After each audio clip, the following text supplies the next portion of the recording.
présentation. Ça me fait plaisir de présenter le baccalauréat en coopératif en génie des matériaux et de la métallurgie avec concentration en biomatériaux. Donc, d'abord, bienvenue à tous aux portes ouvertes de l'Université Laval. Mon nom est Marc-André Fortin. Je suis professeur à la Faculté de sciences et génie de l'Université Laval et affilié au département de génie des mines, de la métallurgie et des matériaux. C'est un département où il y a deux programmes de baccalauréat, un programme en génie des mines et un programme en génie de la métallurgie et des matériaux.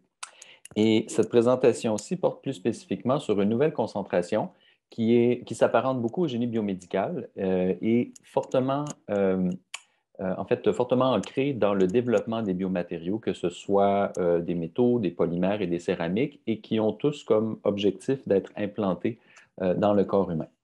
Donc, il s'agit d'une nouvelle concentration qui donne des nouvelles perspectives et des nouveaux débouchés de carrière aux étudiants qui s'inscrivent dans un programme de génie des matériaux.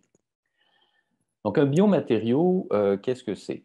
D'abord, il y a différentes définitions d'un biomatériau et ici, on s'intéresse particulièrement aux matériaux qui sont conçus pour interagir avec des systèmes biologiques. Donc, c'est la définition qui a été retenue, une définition très, très largement reconnue. Donc, des biomatériaux qui participent à la constitution d'un dispositif à visée diagnostique ou encore un substitut de tissu ou d'organe. Donc, on veut remplacer un tissu ou un organe ou encore complètement remplacer un organe qui ne fonctionne pas bien. Donc, par exemple, si on prend des extrêmes, le cœur artificiel est un dispositif de suppléance fonctionnelle parce qu'il va remplacer la fonction du cœur qui est de pomper le sang. Un substitut à un tissu ou à un organe, pensez par exemple au ciment qui est utilisé pour obstruer certaines cavités dentaires. Il s'agit d'un substitut à un tissu ou à un organe. Donc, les implants dentaires sont des biomatériaux de substitution. Et les dispositifs à visée diagnostique, pensez par exemple aux biopsies. Quand on utilise des grandes tiges pour aller chercher une masse potentiellement cancéreuse chez un patient, c'est un dispositif. Donc, on ne vise pas à implanter en permanence un biomatériau dans le corps humain, mais on a besoin d'un matériau qui soit suffisamment rigide, qui a certaines propriétés mécaniques, mais qui soit aussi très bien accepté par le corps humain pour la durée de l'intervention. Une autre définition des biomatériaux, c'est tout matériau utilisé pour remplacer une partie ou encore toute une fonction du corps de manière sûre et fiable, acceptable d'un point de vue économique, parce que une prothèse de hanche qui coûte 300 000 n'est pas acceptable économiquement. Une prothèse de hanche qui coûte 2 000, 3 000, 4 000 là, ça représente un coût que le système de santé et que les patients sont prêts à payer. Donc, un point de vue économique et physiologique. Et donc, le domaine de génie des biomatériaux est un domaine du génie biomédical et aussi du domaine du génie de la métallurgie des matériaux, puisqu'il s'agit de développer des substituts, des dispositifs avec des matériaux pour des applications biomédicales. Alors, on va regarder quelques exemples de biomatériaux de façon très pratique et pragmatique, et ce sont tous des exemples que vous connaissez certainement. Certains peut-être moins. Donc, on regarde, par exemple, là où l'ingénieur en biomédical, biomatériaux intervient, dans des collaborations avec des spécialistes médicaux dans différents domaines qui impliquent la conception, la mise en forme et la validation fonctionnelle de matériaux. Alors, quand on regarde le domaine des sciences et du génie, ce qui définit vraiment le travail de l'ingénieur, c'est l'utilisation de la science, des mathématiques et des outils informatiques pour une application fonctionnelle donnée. Alors que le scientifique, le physicien, le biologiste, le chimiste s'intéressent vraiment au fondement de la chimie, de la physique et de la biologie. L'ingénieur s'intéresse aux applications et plus spécifiquement aux applications fonctionnelles. Que peut-on faire avec les bases de la science, de la mathématique et de l'informatique pour pouvoir créer des innovations qui seront ensuite utiles économiquement, socialement, environnementalement? Donc, le domaine des biomatériaux, c'est un concept, c'est un domaine dans lequel on doit créer, donc concevoir des outils en se basant sur les principes de la science, des mathématiques et de l'informatique pour créer des nouveaux matériaux, les mettre en forme et les valider dans le corps humain ou encore dans toute la chaîne d'utilisation paramédicale. L'ophtalmologie, donc les yeux, possiblement certains d'entre vous ont des lentilles cornéennes, c'est un biomatériau, c'est un polymère, donc un plastique très poreux, ce qu'on appelle très souvent un hydrogel, avec beaucoup d'eau par rapport à toute la masse de polymère qui en est constituée. puisqu'il faut que l'air puisse pénétrer, il faut qu'il y ait une très bonne oxygénation des cellules des yeux. Donc, cette connaissance fine du polymère, de la mise en forme des plastiques, de la création de la lentille cornéenne et de son épaisseur très, très spécifique pour pouvoir corriger la vue, c'est du domaine du génie biomédical, biomatériaux. Les implants oculaires, les hydrogels ophtalmiques, donc les petites pâtes très, très aqueuses qui permettent d'hydrater les yeux. Donc, actuellement, avec toute l'utilisation des écrans, on est vraiment en train de créer une génération de gens qui ont les yeux secs.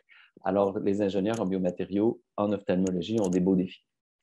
L'odontologie et la stomatologie, c'est tout le travail des dents. Donc, le travail de restauration, le comblement dentaire et osseux. Ceux d'entre vous qui aviez déjà reçu des traitements pour des implants dentaires ou des reconstructions ont déjà constaté les différents types de biomatériaux qui sont utilisés. Ça peut être des acrylates pour seulement, en fait, pour l'obstruction des caries. On utilise des pâtes acrylates avec un peu d'hydroxyapatite, qui est un peu comme de l'os artificiel. Quand on veut insérer un implant, on va utiliser un implant. Vous avez une représentation ici à droite, un implant qui très souvent a une base de titane revêtu de céramique hydroxyapatite et vissé à l'intérieur de l'os de la mâchoire. Alors, il y a ce travail-là pour concevoir un implant dentaire nécessite le travail de l'ingénieur mécanique qui va concevoir les plans mécaniques, ensuite l'ingénieur en biomatériaux qui va concevoir les matériaux et la façon de les mettre en forme, la façon de mettre en forme le ciment dentaire qui permet de consolider l'adhésion entre l'os et l'implant, puisqu'on veut implanter sur une durée de 15, 20 ans, peut-être même 30 ans parfois. Et aussi, la chirurgie orthopédique est un domaine que vous connaissez. C'est un domaine qui utilise beaucoup les biomatériaux, les prothèses de hanche, les prothèses de genoux. Évidemment, c'est un domaine qui a été en pleine expansion depuis les 30 dernières années. On a fait de très, très grands progrès dans le développement des prothèses articulaires, prothèses de hanche, coudes, genoux, poignets. Avec le vieillissement de la population, le nombre de prothèses de hanche, de prothèses de poignets et ainsi de suite est en pleine expansion. Alors, ce sont des ingénieurs en matériaux. Ça, c'est un domaine où il y a une très, très forte prépondérance des ingénieurs en matériaux. Regardez une prothèse de hanche, par exemple, où vous avez une tige soit en alliage cobalt-chrome ou en titane, revêtue d'un revêtement d'os artificiel hydroxyapatite pour que les cellules de l'os puissent bien prendre l'implant. Ensuite, une boule qui représente la rotule de la tête du fémur, qui est en céramique extrêmement dure d'un certain type. Et finalement, une espèce de coupole qui vient s'insérer dans l'os de la hanche pour pouvoir atténuer les problématiques mécaniques entre la boule de céramique et la coupole. Donc, une alliance entre un métal, un polymère et aussi une céramique. Le cardiovasculaire, vous avez très probablement des oncles, des tantes, grands-pères, une grand-mère qui a eu un pontage coronarien. Donc, les pontages coronariens, très, très souvent, sont des interventions qui nécessitent l'utilisation d'un stent, dont vous voyez un exemple ici. Un stent, c'est un tout petit grillage qui fait à peu près la taille de la pointe d'un crayon. Et ce grillage-là est mis sur un cathéter, qui est un tout petit ballon qui va s'insérer, que le cardiologiste va insérer à l'intérieur de la vascularisation. Donc, on coupe une artère ou une veine au niveau de la cuisse et on va se mettre à insérer. Le cardiologiste va insérer le cathéter comme ça jusqu'à arriver au site de l'obstruction des vaisseaux sanguins au niveau du cœur. Et là, le cathéter va se déployer, donc le ballon va gonfler, il va projeter le grillage métallique sur les parois du vaisseau sanguin et comme ça, le flux sanguin va pouvoir être remis. Donc, une obstruction au niveau des veines ou des artères, c'est souvent provoqué par des problématiques complexes, le cholestérol, la plaque, et ainsi de suite. Et souvent, on va avoir recours à du métal pour pouvoir débloquer et maintenir le flux sanguin.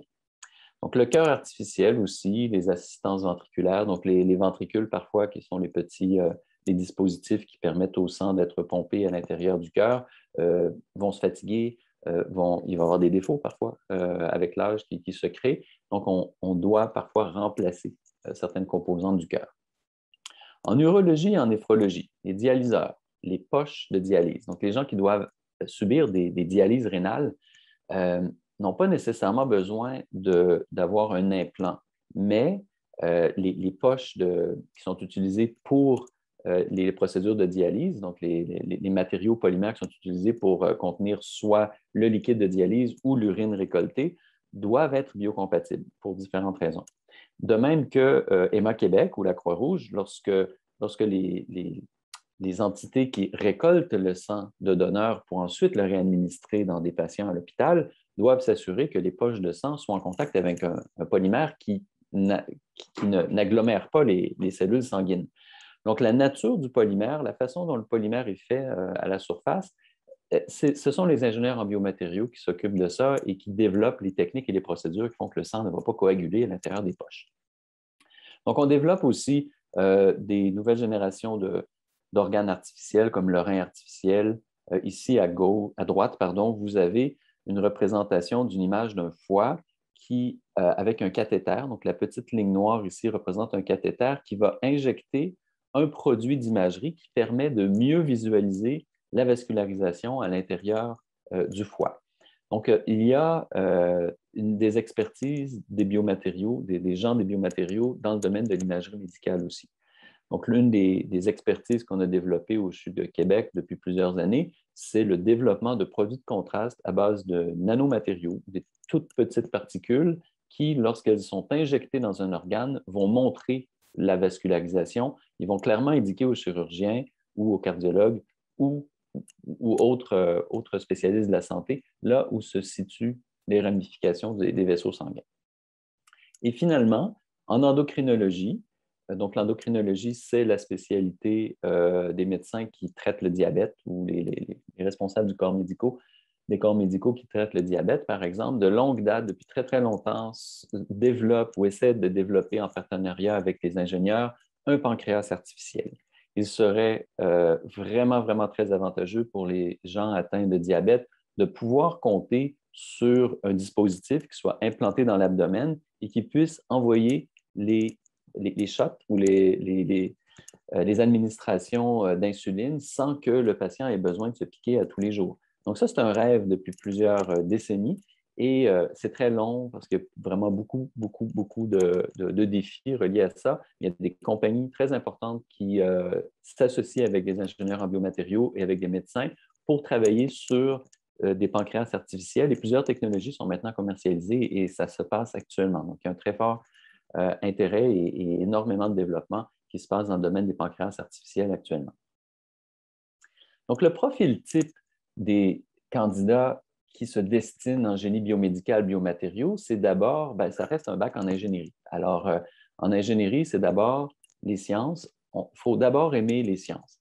Et nos candidats, nos étudiants qui s'inscrivent en génie des matériaux de la métallurgie avec profil en biomatériaux sont essentiellement des gens qui ont aimé autant la physique que la chimie, un équilibre entre les deux, sans nécessairement dire moi je vais aller en physique clairement ou moi je vais aller en chimie. Mais quand on a aimé la physique, on a aimé la chimie, on veut continuer à toucher les deux, ça c'est un bon signe qu'on est probablement un bon candidat à un baccalauréat en génie des matériaux.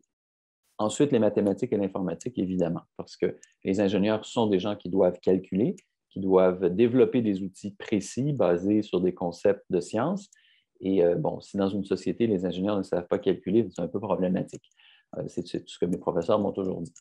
Donc, il faut aimer les sciences, autant la physique que la chimie, aimer les mathématiques et l'informatique. Et ensuite, évidemment, il faut un intérêt très fort pour les sciences biomédicales. Sans nécessairement vouloir être à proximité du patient, parce que l'emploi d'un ingénieur en biomatériaux ne nécessite pas nécessairement d'être en présence du patient. Mais si vous êtes intéressé à avoir un impact important sur la santé des patients et faire une plus-value pour le traitement des patients, c'est vraiment une carrière qui est adaptée pour vous. Donc, comme ingénieur en biomédical, depuis 15 ans, je travaille toujours en partenariat avec les médecins, rarement dans les salles de chirurgie, mais 3 ou 4 fois par année, je suis appelé en salle de chirurgie pour regarder comment se passent les procédures et éventuellement améliorer certaines procédures, faire des propositions pour des voies d'amélioration ou carrément le développement d'un nouveau dispositif. Donc, les cliniques d'inspiration ou les stages dans la chirurgie ou à proximité avec les médecins sont des événements ponctuels dans l'année, mais qui sont sont très, très intéressantes et très inspirantes, puisqu'ensuite, ça structure le travail d'un ingénieur en biomatériaux. Il faut aussi que les candidats aient le désir d'intégrer les concepts de biologie et de physiologie au travail d'ingénieur, sans toutefois que vous n'allez pas vous substituer à l'anatomiste, au biologiste, au microbiologiste ou aux scientifiques en sciences biomédicales. Donc, il existe un parcours qui s'appelle les sciences biomédicales pour les gens qui veulent demeurer en biologie et développer les concepts de croissance de cellules, par exemple, en laboratoire biomédical et tout ça. Ce n'est pas nécessairement un profil d'ingénieur. Les sciences biomédicales, c'est la compréhension des mécanismes biologiques au niveau des cellules cancéreuses ou des cellules pancréatiques, par exemple, alors que du côté de l'ingénierie, on va créer des choses, développer, innover, faire des nouvelles inventions qui ont un potentiel de commercialisation ou d'application chez l'être humain. Donc, ça prend beaucoup de créativité, puisque le travail de l'ingénieur en biomatériaux, de l'ingénieur biomédical, c'est un travail de créativité, de brevet, de commercialisation, d'innovation. Il faut vouloir innover et entreprendre. Par exemple, pour en arriver à commercialiser un nouveau produit biomédical, on parle souvent de entre 5 à 15 ans. Donc, au moment où on a une idée au laboratoire et le temps que cette idée-là puisse pouvoir être approuvée par les autorités de la santé pour une application dans le patient, parfois ça prend 10 ans ou 15 ans. Donc, il faut avoir une patience, mais aussi un désir d'entreprendre pour aller d'abord démontrer les concepts scientifiques, prouver que l'idée fonctionne bien, aller chercher l'argent auprès des investisseurs pour pouvoir créer son propre produit, s'associer avec une compagnie qui sera en mesure de produire le produit. Et cette roue-là peut être un cycle de 10 à 15 ans qui est extrêmement intéressante et qui vous met tout de suite, après 4 ans de votre baccalauréat, dans une situation d'entrepreneuriat. D'autres étudiants vont vouloir se consacrer à la recherche et demeurer dans le domaine du travail de recherche, soit à l'université ou encore dans les centres de recherche. On y reviendra tout à l'heure. Et ça prend un intérêt pour le travail très fortement multidisciplinaire. Donc, vous travaillez comme ingénieur avec des scientifiques, des administrateurs, des gestionnaires, des médecins, des infirmiers, des pharmaciens. Donc, mon travail est comme ingénieur biomédical avec un laboratoire dans un hôpital, c'est un endroit privilégié pour constater le système de santé, le travail des médecins, là où s'en va la technologie médicale, le potentiel d'améliorer la technologie médicale, le potentiel aussi d'avoir de la technologie médicale qui performe mieux, plus rapidement, à moindre coût. Donc, on a, comme ingénieur biomédical, un regard privilégié sur l'intérieur du système de santé et en particulier sur les outils du système de santé. Et finalement, nos candidats en génie biomédical doivent faire... En fait, on va allier créativité et rigueur dans notre domaine. On a besoin de gens très créatifs et qui adorent les sciences, la physique, la chimie et les sciences biomédicales. Mais on doit aussi avoir des gens de très grande rigueur, précision, minutie et reproductibilité. Et pourquoi? Parce que la vie des patients en dépend. Donc, notre travail d'ingénieur biomédical nécessite de démontrer auprès des autorités de la santé que lorsqu'on crée un produit, il est conforme, toujours produit de la même façon, et que lorsqu'on l'implante dans le patient, il s'adapte au patient, il est intégré dans le patient et que ça ne cause pas une toxicité ou une maladie supplémentaire. Pour ces raisons-là, ça prend vraiment une très grande rigueur et en général, ça caractérise beaucoup les ingénieurs biomédicaux qui font carrière dans le domaine.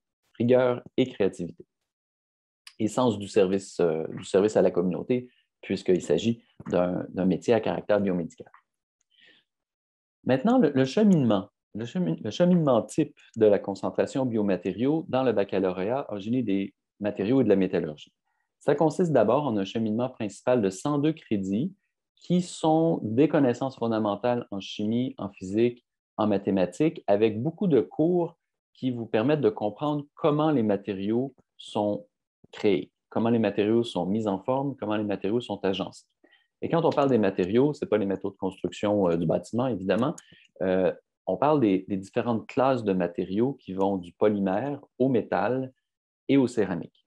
Donc, par exemple, je prends mon iPhone, j'aime toujours donner cet exemple-là aux étudiants qui entrent dans le baccalauréat génie des matériaux.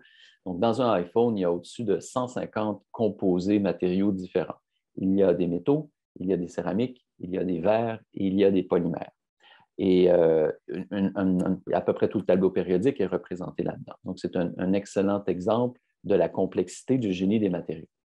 En biomatériaux, c'est un peu la même chose. On a toujours une très forte palette de différents types de matériaux qui, selon leurs propriétés, propriétés mécaniques, propriétés électriques, propriétés magnétiques, sont adaptés ou non adaptés pour certaines applications. Donc, on demande aux étudiants, en fait, on donne aux étudiants des cours dans ce programme-ci qui leur permettent de bien comprendre c'est quoi du métal, c'est quoi du polymère, donc les plastiques, qu'est-ce qu'un verre, quelles sont les propriétés, comment les atomes s'arrangent à l'intérieur de chacun de ces matériaux-là et comment l'agencement des atomes fait en sorte que certains produits peuvent être mis en forme de façon, par exemple, de façon allongée ici, comme une extrusion, ou encore comme un moulage, comme cet objet-ci, par exemple. Donc, la façon de mettre en forme les objets, c'est aussi un très grand volet de l'ingénieur en matériaux. Et l'ingénieur en biomatériaux doit connaître ces questions-là pour être en mesure d'élaborer une stratégie qui permette de développer un objet biomédical. Parce que vous voyez qu'entre un connecteur comme ça, électrique, pour mon ordinateur, et un connecteur électrique pour la stimulation neurocrânienne, il n'y a pas grande différence. Donc, on a beaucoup de cours qui permettent aux étudiants de voir comment on développe une transmission automobile en se basant sur des poudres métalliques. C'est de cette technologie-là que l'on a développé avec le temps la façon de faire des prothèses de hanche à base de poudre métallique aussi. Donc, le fait de faire un baccalauréat en matériaux avec ensuite une spécialisation en biomatériaux vous permet d'intégrer tous les concepts et toutes les notions du génie des matériaux pour créer des dispositifs médicaux. Ensuite, ce qui distingue les programmes d'ingénierie et tous les programmes d'ingénierie par rapport aux programmes de sciences, ce sont les cours de conception. Donc, le baccalauréat en ingénierie est travaillé par les universités et donné par les universités sous les recommandations d'un organisme qui s'appelle le Bureau canadien d'accréditation des programmes en ingénierie. Et ce bureau-là, qui est géré au fédéral, s'assure que tous les programmes ont des cours de conception.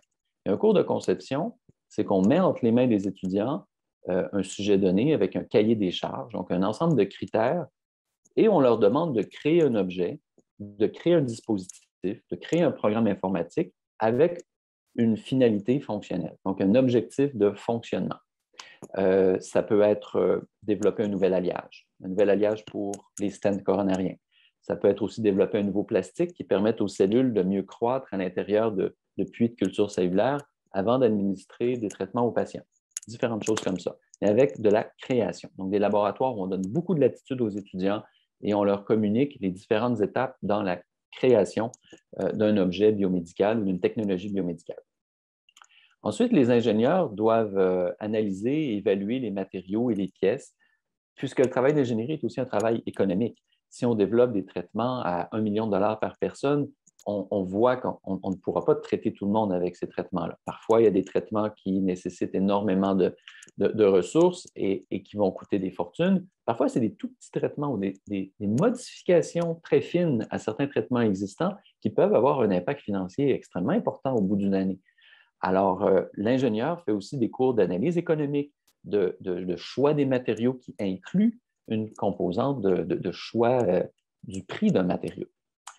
Et finalement, un apprentissage des outils informatiques, puisque vous avez certainement tous conscience qu'on est rentré dans l'époque de l'intelligence artificielle. Alors, vous voyez qu'en imagerie médicale notamment, on a un très grand apport des notions d'intelligence artificielle. Il existe des programmes maintenant qui permettent de compiler toutes les données de cancer du poumon ou cancer du cerveau ou différentes maladies. Et les procédés informatiques nous permettent d'extraire certaines signatures dans les images médicales qu'on n'aurait pas vues auparavant. Donc, dans le domaine des biomatériaux, c'est l'implantation, par exemple, l'implantation des tiges d'orthopédie pour réparer les fractures des os. L'intelligence artificielle actuellement aide beaucoup les orthopédistes à savoir comment enligner les tiges de métallique et les vis d'une certaine façon pour pouvoir améliorer ou rendre plus optimale la réparation des os. Les biopsies, cancéreuses maintenant se font très, très souvent sous la base d'une projection initiale, une espèce de simulation initiale de là où il faut insérer l'aiguille pour pouvoir aller chercher le morceau de tissu qui permette de confirmer ou d'infirmer qu'il s'agit d'un cancer. Donc, les outils informatiques et votre apprentissage des outils informatiques ferait partie de votre bagage au terme de 4 ans d'études en génie des biomatériaux. Donc, la concentration biomatériaux elle-même, cette concentration-là fait partie du baccalauréat en génie des matériaux et plus précisément, un 18 crédits sera 18 crédits divisé par 3 crédits, ça veut dire 5 cours. Donc, on a 5 cours qui portent exclusivement sur des notions de biomatériaux. Donc, au terme de 4 années d'ingénierie, les étudiants qui sont dans le profil biomédical, biomatériaux, auront eu l'équivalent de un quart de session complète sur les biomatériaux, mais ces cours-là seront distribués sur les 4 années. Donc, d'abord, un projet de conception en biomatériaux. Les étudiants de biomatériaux feront un projet de conception d'un métal, d'une céramique et d'un polymère pour différentes applications de santé. Le cours de biomatériaux pour implants et organes artificiels, c'est dans ce cours-là que les ingénieurs, les étudiants en ingénierie vont apprendre l'étendue de tous les dispositifs existants actuellement dans le domaine de la santé, les dispositifs en chirurgie, en urologie, en cancérologie qui sont utilisés actuellement. Donc, il faut vraiment que les étudiants connaissent bien quel est l'état de l'art actuel, quels sont les vrais produits qui sont utilisés, pour pouvoir ensuite en proposer des meilleurs ou des altérations ou carrément des innovations complètement différentes à ce qui existe actuellement. Le cours GML 4020 est un cours qui porte sur les nanobiomatériaux et la theranostique. Donc, les nanobiomatériaux sont les matériaux à échelle nanométrique. Donc, un nanomètre, c'est un 10 millième du diamètre d'un cheveu. Donc, ce sont des matériaux dont les atomes sont agencés à échelle nanométrique. Donc, très peu d'atomes entre eux ont des propriétés complètement différentes par rapport au métal ou à la céramique ou au polymère qui seraient sous forme d'un bloc massif. Donc, pour différentes raisons, on utilise des nanomatériaux pour des propriétés optiques différentes, des propriétés magnétiques différentes ou des propriétés d'imagerie différentes. Donc, maintenant, les nanomatériaux ont eu un impact important sur la santé. Les tests de COVID dans le nez et la détection PCR fait beaucoup, beaucoup appel aux nanoparticules d'or pour augmenter le signal de détection lors d'un test PCR ou de différents tests à base où on veut augmenter la sensibilité de détection de certains antigènes, de certains virus. Alors, c'est un exemple parmi d'autres de l'impact qu'ont eu les nanomatériaux dans le traitement de santé. Et la theranostique, ce sont les concepts qui allient diagnostic et thérapie dans une même injection. Pensez aux molécules radioactives qui sont utilisées à la fois pour voir où se situe le cancer et qui, lors d'une autre injection d'à peu près le même produit, peut ensuite envoyer des radioisotopes, des atomes radioactifs qui vont traiter sélectivement les organes ou les tumeurs cancéreuses qui auront concentré le produit. Donc, un cours de nanobiomatériaux et de theranostique. Les surfaces biomédicales implantées sont partout, partout, partout dans le travail de l'ingénieur en biomatériaux. Une prothèse de hanche, il s'agit de plusieurs surfaces. Une surface polymère os, métal os, céramique os. Une lentille cornéenne dans un œil, c'est une interface entre un polymère et un tissu. Donc, les modifications de surface pour pouvoir augmenter la qualité de la réponse des organes et des tissus par rapport au métal, au plastique ou à la céramique qui est implantée dans le corps humain, ça fait partie des notions que les étudiants doivent absolument bien maîtriser. Et finalement, un cours avec beaucoup de laboratoires de biomatériaux différents, culture cellulaire, manipulation des cultures cellulaires, études analytiques, donc utiliser la microscopie électronique, la microscopie optique, la microscopie de fluorescence, tous les outils qui permettent de caractériser les biomatériaux et la réponse des cellules biologiques face à l'implantation des biomatériaux. Donc, si vous souhaitez avoir un peu plus d'informations, vous pouvez aller sur ce programme. Et ensuite, un instant. Donc, il y a 4 programmes de génie coopératif il y a 4 programmes de génie coopératif à l'Université Laval et à la Faculté de sciences et génie, il y en a 2 Et ces deux programmes sont au département de génie des mines, de la métallurgie et des matériaux. Donc, le programme de baccalauréat coopératif en génie des matériaux et de la métallurgie, incluant la concentration biomatériaux, c'est un des programmes dans lesquels l'université s'engage à vous trouver 3 stages. Donc, vous aurez la possibilité de faire 3 stages, un stage d'automne, un stage d'été et un stage à l'hiver. Le statut de baccalauréat en génie coopératif qui est octroyé par le gouvernement du Québec, en fait, ce qui structure ce programme-là, c'est que les étudiants vont pouvoir avoir accès à des stages à tous les moments de l'année. Alors que dans des programmes qui sont non coopératifs, vous pouvez aussi faire des stages. En général, les stages se font l'été et ce sont les étudiants qui vont faire toutes les démarches pour aller chercher ces stages-là. Donc, l'Université Laval a un programme ou un bureau pour faciliter la recherche d'emploi auprès des étudiants et la recherche de stages. Il s'agit du SPLA, le bureau de recherche des stages à l'Université Laval, qui sont très proactifs pour vous en trouver. Et dans le département, il y a aussi une tradition de stages en entreprise avec tous nos étudiants font 3 stages en entreprise. Ça fait partie de la définition du programme coopératif. Donc, un premier stage est réalisé à l'automne de la 2e année, un deuxième stage à l'été de la 2e année et un 3e stage à l'hiver de la 3e année. Et les salaires sont inclus on voit des salaires entre 7 000 à 15 000 tout dépendant du domaine et du type d'entreprise où vous allez faire votre stage. Très souvent, les salaires à plutôt 15 000 sont dans la production métallurgique et des très grandes entreprises. Alors que du côté du 7 000, 8 000, 9 000 ben, des emplois en recherche dans les centres hospitaliers sont des emplois où vous allez apprendre énormément de choses. Par contre, les salaires sont en général un peu plus faibles puisqu'il s'agit de recherche et de développement. Et il y a il y a différents types d'employeurs, soit du secteur manufacturier ou du secteur de la production des orthèses, prothèses et des implants dentaires, qui vont vous offrir des salaires de 4 mois qui vont entre le 8 000 et le 14 000 Parmi les exemples d'employeurs, on a le Centre hospitalier du CRHU de Québec, l'IUCPQ, donc les grands hôpitaux de la région de Québec sont des pourvoyeurs de stages. La compagnie ABB, qui développe différentes techniques de spectroscopie, sont des employeurs de nos étudiants. Des compagnies de biomédicales comme Pantera Dental, qui développent des implants avec les technologies 3D, surtout pour le matériau dentaire. Le Centre de métallurgie du Québec, qui est un centre de recherche en milieu collégial qui est consacré au développement des procédures de développement des métaux. La compagnie Silicic, à Québec, qui fait des particules de silice pour la purification des molécules. Et ils font aussi, la compagnie Silicic développe aussi des particules à usage biomédical.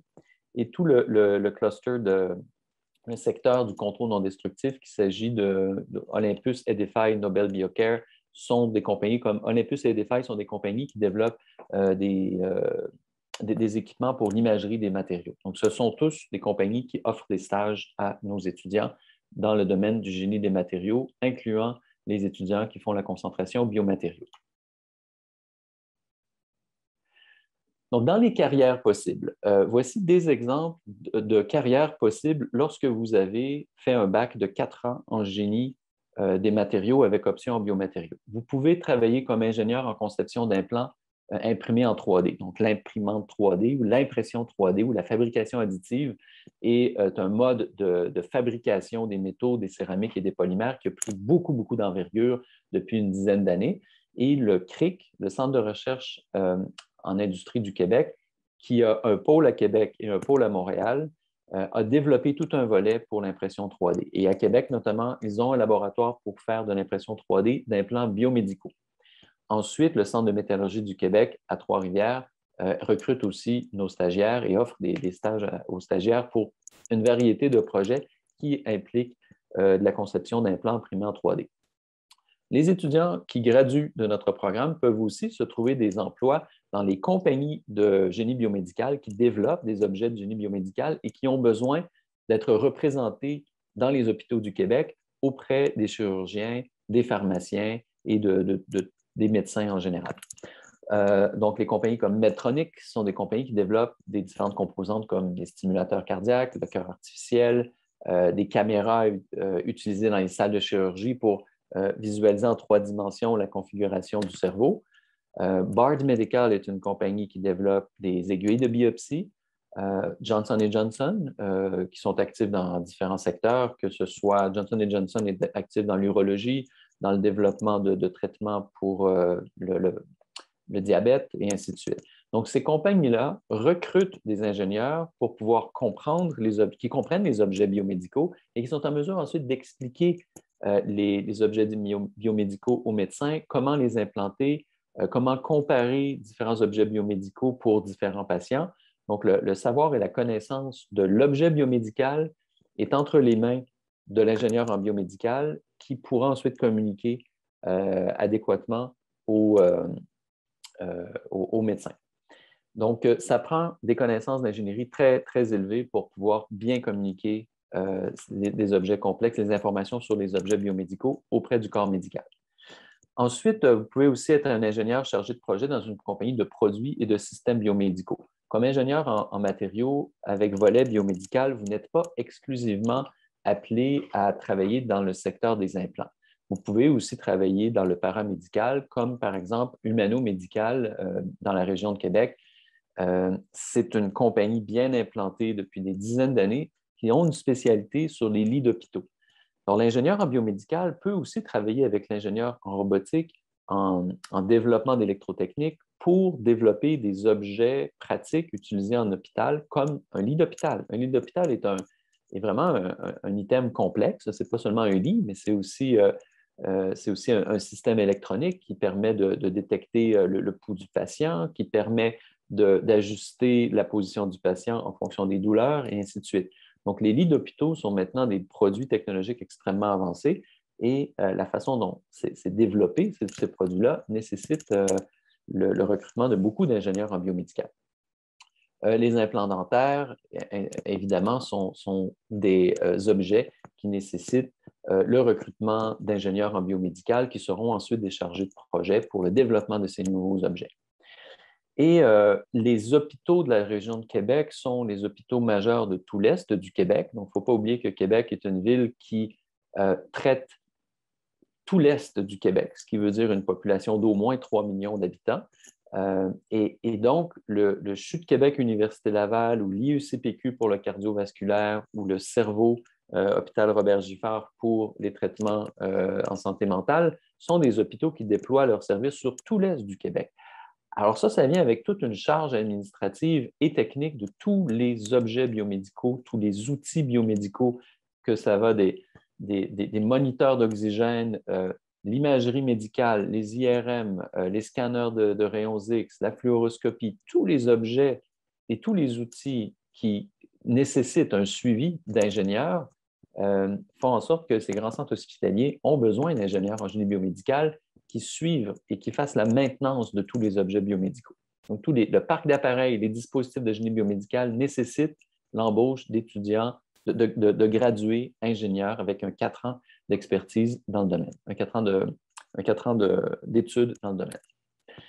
Le taux de placement et les salaires, évidemment que le taux de placement et les salaires font aussi partie d'un choix de carrière. Le génie des matériaux et de la métallurgie fait partie des disciplines du génie qui sont les mieux payées pour un ensemble de raisons, dont une, c'est la rareté. Il y a relativement peu d'étudiants qui choisissent d'aller dans le domaine du génie des matériaux et de la métallurgie, puisqu'il s'agit d'une niche, mais une niche importante pour l'économie du Québec. Il faut se rappeler que Hydro-Québec, dans toute la production d'Hydro-Québec qui est consacrée à la production industrielle, 1 dollar de revenus sur 2 de Hydro-Québec dans le domaine industriel va à produire du métal. Donc, la production électrique d'Hydro-Québec va très, très, très largement à la production de métal et la production du métal et des différents matériaux qui vont être utilisés ensuite pour la construction, pour l'industrie aéronautique et pour l'industrie biomédicale. Pensez à l'aluminium, à l'acier, au verre, au plastique. Toute cette énergie-là est entre les mains d'ingénieurs en métallurgie ou en matériaux. Donc, le génie matériaux-métallurgie Comme ingénieur, la moyenne de salaire comme des ingénieurs en mathéométallurgie est de 113 à 115 000 par année. Donc, évidemment, lorsque vous commencez, vous n'êtes pas à 115 000 En général, vous commencez à 60, 65 et assez rapidement, ça monte. Et vous voyez selon le tableau que côté salarial, le génie des matériaux et de la métallurgie a une moyenne de salaire très élevée. Et le génie biomédical, biotechnologique et chimique, un peu plus faible, possiblement parce qu'il y a moins de très grandes entreprises qui sont représentées, mais c'est un salaire qui est très élevé, qui se situe dans la portion supérieure de la moyenne de salaire des ingénieurs au Québec. Donc, ces chiffres-là sont tirés des enquêtes de rémunération des ingénieurs de l'Ordre des ingénieurs du Québec. Et le taux de placement en génie métallurgique et matériaux, incluant l'option biomatériaux, est à toute fin pratique de 100 puisque les employeurs s'arrachent les petites cohortes. Donc, une des forces du programme, c'est que vous intégrez dans une cohorte d'étudiants qui n'est pas de 60 étudiants ou 90 étudiants. Là. Vous êtes dans une petite classe avec ça peut être de 15 à 30 étudiants, avec un fort esprit d'équipe. Donc ça structure aussi la formation en génie des matériaux et de la métallurgie, cette capacité de travailler en équipe, tout le monde se connaît, on travaille en équipe et on développe des cours de conception avec des gens que l'on connaît très bien et avec lesquels on reste en contact ensuite pour toute la carrière. Dans cette prochaine transparent, je glisse un mot sur la distinction entre le programme de génie biomédical de l'École polytechnique de Montréal et le baccalauréat coopératif en génie des matériaux et de la métallurgie avec concentration biomatériaux à l'Université Laval. Donc, le seul programme de génie biomédical au Québec est à Polytechnique Montréal et c'est un baccalauréat de type généraliste. Ça veut dire que c'est un bac qui touche à au moins 5 spécialités du génie sans nécessairement se concentrer à une de ces disciplines. Donc, les ingénieurs dans le bac en génie biomédical touchent à de l'électrique, la physique, la mécanique, les matériaux et la chimique, le génie chimique, et il y a beaucoup de cours de biologie, biochimie, biologie, et ainsi de suite. Donc, il n'y a seulement qu'un stage de 4 mois obligatoire et la majorité des laboratoires sont principalement sur le campus. Donc, Polytechnique a décidé de créer un baccalauréat très généraliste et avec beaucoup de cours de base et de cours fondamentaux. Alors que l'approche à l'Université Laval a été une autre approche. Les deux sont valables, c'est aux étudiants de faire leur choix. Donc, l'approche de l'Université Laval, c'est de maintenir des baccalauréats de base qui sont dans les disciplines que sont le génie électrique, le génie physique, le génie mécanique, le génie des matériaux ou le génie chimique.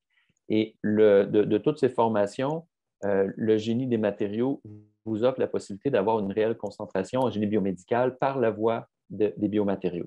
Et ensuite, les ingénieurs qui le souhaitent peuvent désirer poursuivre en biomatériaux au niveau de la maîtrise, au niveau du doctorat. Donc, nous, ce qui structure vraiment la principale différence, ce sont les 3 stages de 4 mois en entreprise obligatoires, mais avec une université qui vous aide à chercher les stages et de plus en plus dans le domaine biomédical. Et plusieurs de nos laboratoires sont situés dans les centres de recherche hospitaliers. Donc, nos étudiants dans l'option biomatériaux seront appelés à venir dans les hôpitaux, travailler dans les laboratoires de recherche à l'hôpital et, si possible, même en contact avec le patient pour certains cours. Et nous avons aussi une possibilité de passage direct à la maîtrise pour les étudiants qui savent déjà qu'ils sont orientés vers une maîtrise ou un doctorat. Donc, les étudiants qui veulent avoir un parcours accéléré bac-maîtrise, c'est quelque chose de tout à fait possible dans notre baccalauréat. Donc, pour les poursuites aux études des cycles supérieurs, c'est important de parler de ce volet, puisque dans le domaine du génie biomédical, très rares sont les étudiants qui vont décider de stopper après 4 minutes. Plusieurs étudiants vont vouloir poursuivre à la maîtrise pour au moins avoir une spécialité dans un des domaines du génie biomédical, biomatériaux. Donc, très souvent, c'est nécessaire d'avoir cette spécialisation-là et depuis 20 ans, on constate à quel point les ingénieurs vont maintenant chercher une maîtrise. Peut-être même la majorité des étudiants vont chercher une maîtrise maintenant. Et ça donne accès à des emplois qui sont un peu plus spécialisés, avec un peu plus d'envergure aussi. Donc, les exemples de carrière qui vous permettent, l'exemple de carrière que les étudiants avec une maîtrise ou un doctorat peuvent aller chercher sont, par exemple, les carrières de directeur ou de directrice. Donc, directeur ou directrice de recherche dans une compagnie pharmaceutique en formulation de nanomédicaments. Donc, j'ai des étudiants gradués de doctorat qui occupent maintenant ce type de poste. Un agent de brevet avec spécialité en génie biomédical, donc les agents de brevet, c'est un des débouchés importants des ingénieurs. Hein. Un brevet, c'est important quand on a une innovation, on veut la protéger, on veut s'assurer qu'on puisse développer une compagnie, développer une ligne de produits en sécurisant le secret sur ce produit-là. Et on a besoin d'agents de brevet qui ont une formation d'ingénieur un peu spécialisée vers certains domaines pour pouvoir bien rédiger des brevets qui permettent de sécuriser la propriété intellectuelle. Donc, la propriété intellectuelle, c'est le secret professionnel et le secret d'une invention. Et j'ai des étudiants gradués qui se sont trouvés des emplois comme agents de brevet. Et c'est très, très bien payé, très bien rémunéré et c'est extrêmement intéressant comme emploi. Il y a des gradués qui travaillent aussi comme conseillers dans les banques. Et pourquoi? Parce qu'il y a certaines banques qui ont des volets de financement ou qui ont besoin d'experts dans le domaine pharmaceutique ou d'experts dans le domaine du génie biomédical pour les conseiller pour les placements. Donc, certaines compagnies cotées en bourse ont des technologies biomédicales tellement avancées que les gens dans le domaine de la comptabilité ne peuvent pas nécessairement connaître quelle technologie est promettrice, est prometteuse et quelle technologie ne l'est pas. Donc, des ingénieurs en biomédical sont payés ou sont embauchés par des banques ou par des grands fonds de placement pour pouvoir offrir du conseil sur les technologies qui sont les plus prometteuses. Et de cette façon-là, les ingénieurs en biomédical ont vraiment un impact très, très important sur le rendement des actions de certaines compagnies. Devenir professionnel de recherche en laboratoire, en innovation de produits biomédicaux, vous amène à être un travailleur de très haut niveau dans un centre de recherche au fédéral, au provincial ou dans les employeurs privés et publics. Donc, comme professionnel de recherche en création de produits et en innovation de produits biomédicaux. Et finalement, comme moi, professeur-chercheur en génie biomédical, les universités, les centres de recherche fédéraux, provinciaux, le CNRC, c'est le Centre national de recherche du Canada, sont des employeurs pour les gens qui veulent continuer à faire de l'innovation, qui veulent développer des produits biomédicaux fortement avancés et dans des domaines de pointe. Donc, comme débouché, le débouché de devenir prof d'université ou directeur d'un laboratoire dans un centre de recherche, c'est un des débouchés importants dans notre domaine. Donc, ça fait le tour de la présentation. Deux choses en terminant. Pour en savoir plus pour les étudiants ou les gens qui ont participé à la présentation aujourd'hui ou qui étaient présents à la présentation, je vous mentionne qu'on organise une visite du laboratoire de biomatériaux pour l'imagerie médicale du CRHU de Québec, Université Laval. C'est à l'hôpital Schul et la visite aura lieu le samedi le 27 novembre de 9 h à midi. Pour ceux d'entre vous qui êtes intéressés, je vous suggère de vous inscrire rapidement. Il s'agit de visites de 45 minutes en groupe de 4 avec départ aux 15 minutes.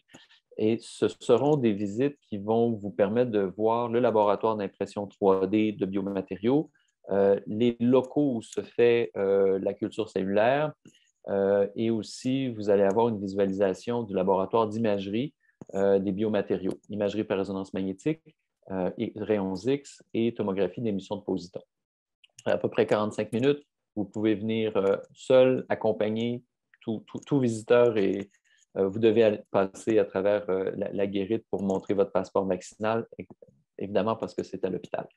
Alors, vous avez ici ce lien-là qui vous permet, je vais le mettre dans le chat, ce lien, et vous pourrez y cliquer et vous inscrire si vous êtes intéressé à faire la visite le samedi 27 novembre entre 9 h et midi. Ça prend 45 minutes pour faire la visite.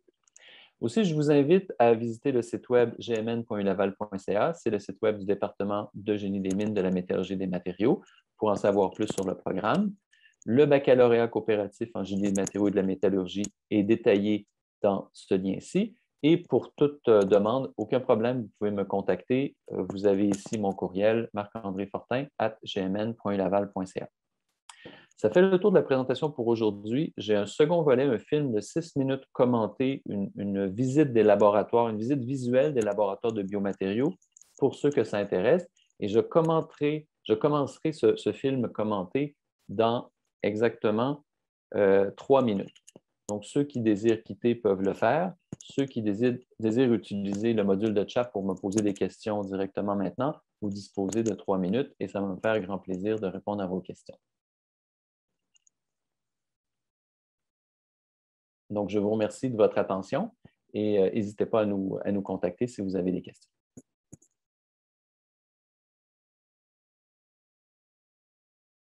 Et pour l'instant, je vais aller chercher le lien vers le site web pour l'inscription et je vais le mettre dans le chat, comme ça, ce sera plus facile.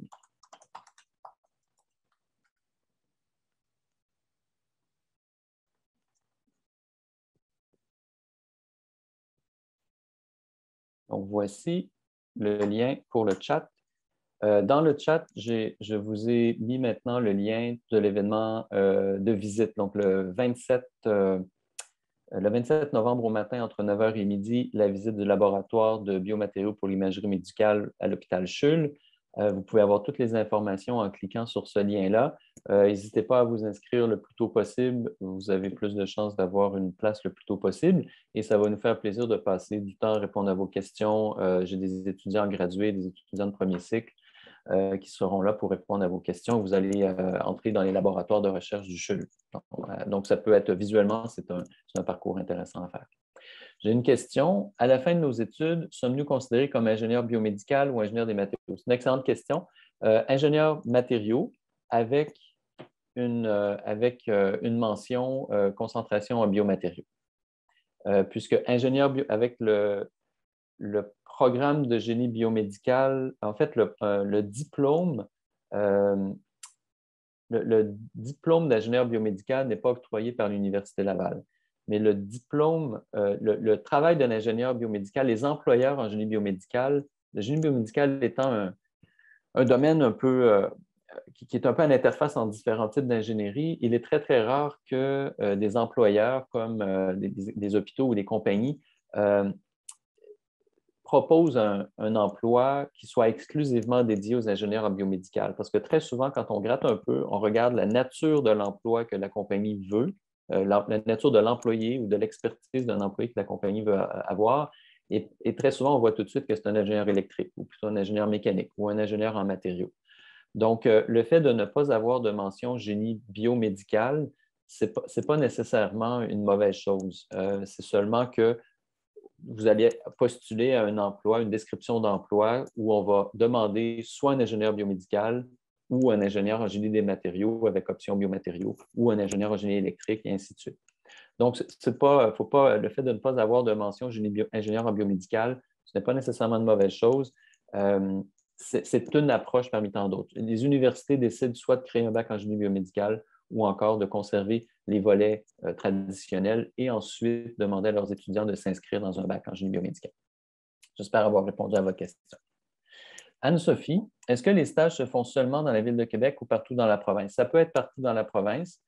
En fait, dans notre volet génie des mines et de la métallurgie, il y a génie mine, métallurgie et génie des matériaux avancés, si on peut dire, là, génie des matériaux comme le génie biomédical. Ce sont trois secteurs un peu différents.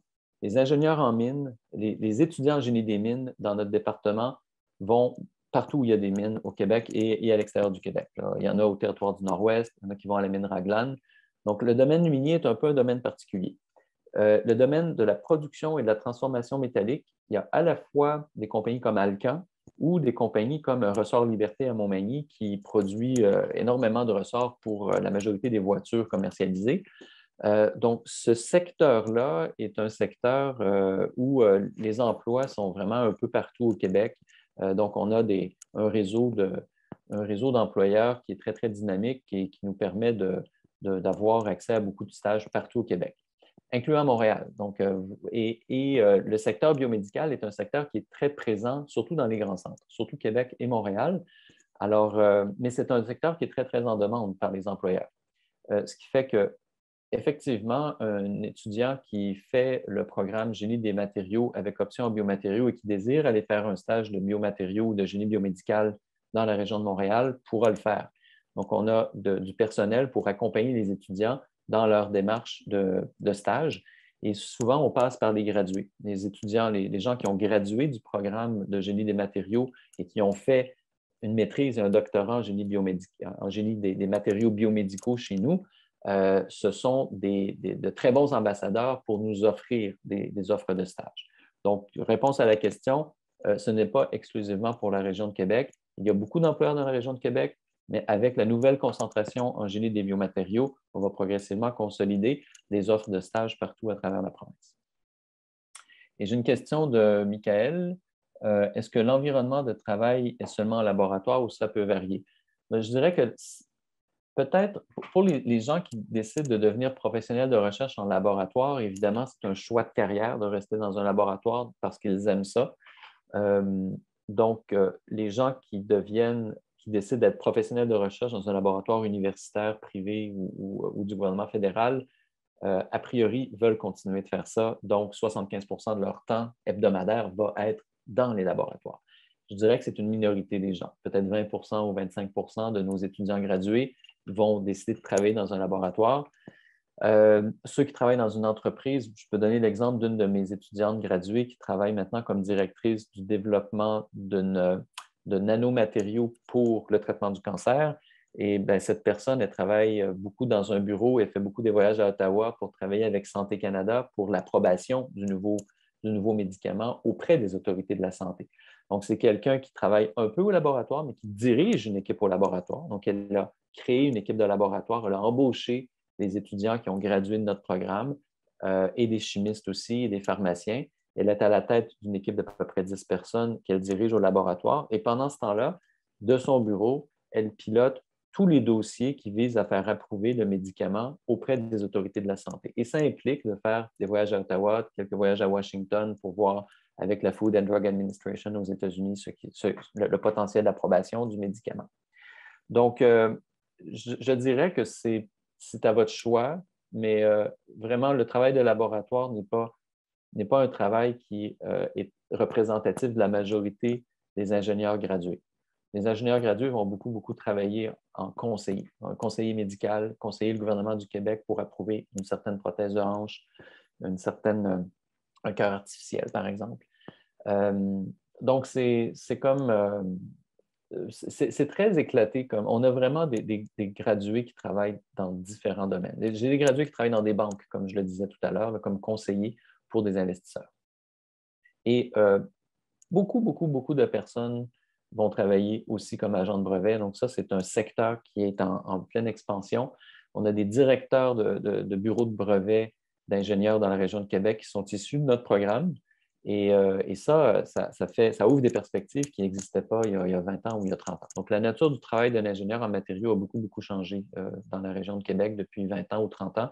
Et Québec est un hub de la haute technologie avec l'Institut l'INO, l'Institut national d'optique, tout le secteur du contrôle non destructif. Il y a tout un campus du secteur de l'imagerie des matériaux qui s'est développé au coin Henri IV et de la capitale avec des compagnies comme Olympus, Edify, ABB. C'est incroyable l'énergie et l'argent qui a été investi dans la région de Québec depuis 10 ans dans les secteurs de haute technologie. Et si vous voulez poser une question de vive voix, vous pouvez le faire aussi. Là, je crois que vous pouvez utiliser votre micro. Allez-y, sentez-vous bien à l'aise de le faire. Sinon, je vais commencer la projection du film. Donc, ceux qui désirent voir les locaux et voir les laboratoires sont invités à rester. Sinon, je vous souhaite bonne fin de parcours. Mais je vais commencer la projection du film et ceux qui le souhaitent peuvent rester.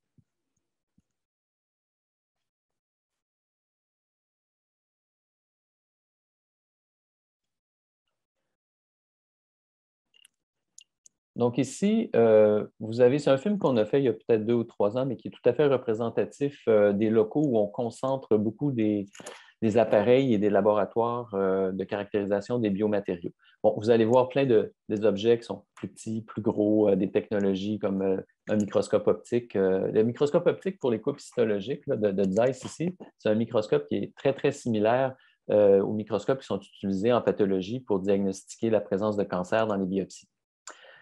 Ici, vous avez un exemple d'un laboratoire qui sert principalement à tester des cartilages ou des polymères artificiels pour remplacer soit des cartilages ou encore des objets, des polymères qui servent à désobstruer les vaisseaux sanguins.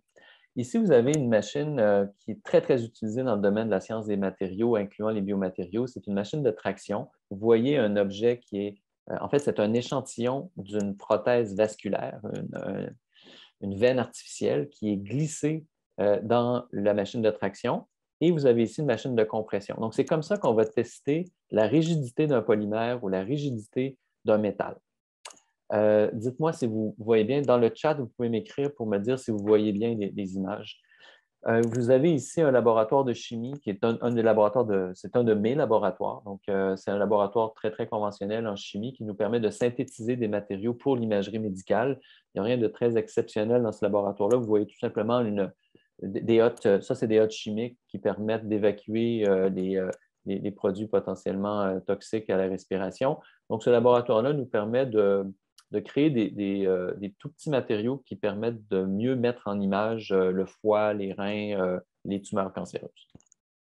Et lorsque l'on a synthétisé les nanomatériaux, on va ensuite dans les laboratoires de culture cellulaire. Donc, vous voyez ici une hotte de culture cellulaire qui est utilisée pour la culture de cellules en laboratoire. Ce sont des hottes qui sont différentes des hottes chimiques. Les hottes chimiques ont vraiment comme fonction de sortir les produits chimiques pour empêcher l'intoxication des travailleurs, évidemment, alors que la hotte biologique est là pour protéger les cellules des contaminants.